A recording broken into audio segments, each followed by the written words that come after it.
सत साहिब भाइयों और बहनों, आज ज्ञान गंगा सीरीज का 14वां और अंतिम दिन है। पिछले 2 हफ्तों में हमने जो सफ़र तय किया है वह केवल एक जानकारी नहीं बल्कि आत्मा का परमात्मा से मिलन का एक मार्ग था। हमने देखा कि कैसे हमारी मान्यताओं और शास्त्रों के असली ज्ञान के बीच एक गहरी खाई थी। आज का एपिसोड इस पूरी सीरीज का निचोड़ है।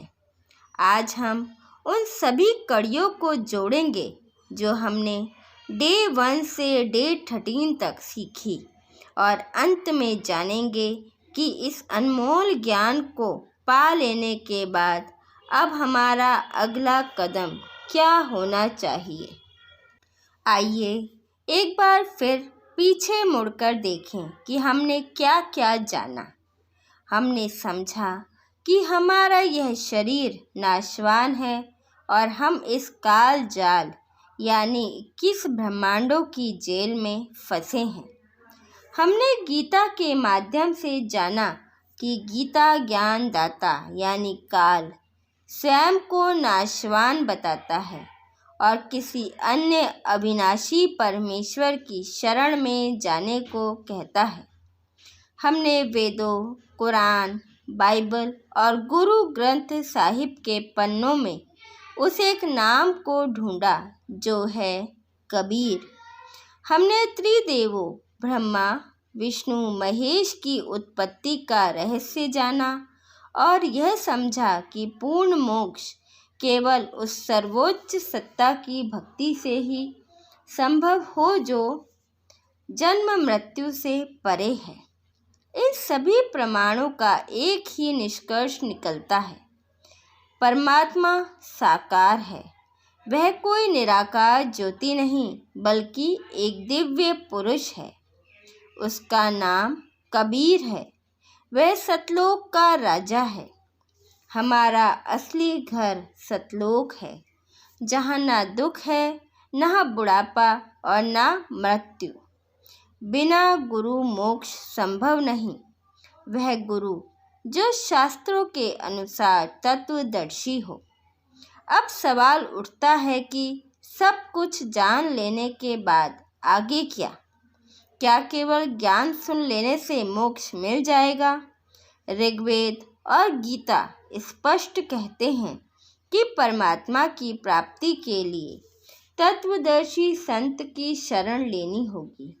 संत रामपाल जी महाराज आज पूरे विश्व में एकमात्र ऐसे संत हैं जो शास्त्रों के आधार पर 3 चरणों में सतनाम और सारनाम की दीक्षा देते हैं।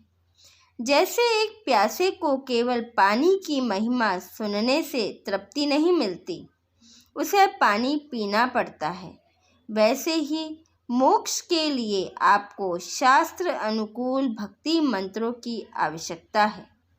यह भक्ति न केवल परलोक सुधारती है बल्कि इस लोक में भी आपके पापों का नाश कर सुख शांति प्रदान करती है।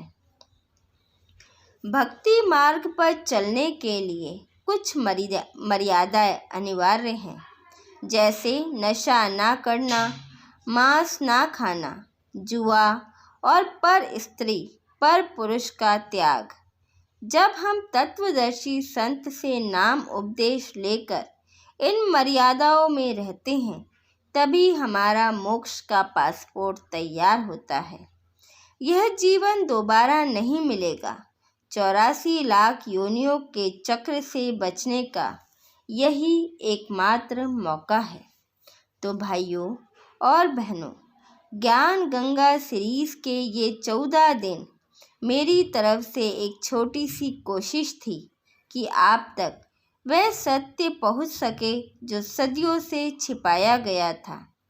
इस सीरीज का उद्देश्य किसी की भावनाओं को ठेस पहुंचाना नहीं बल्कि सबको एक सच्चे परमात्मा की छत्र छाया में लाना था।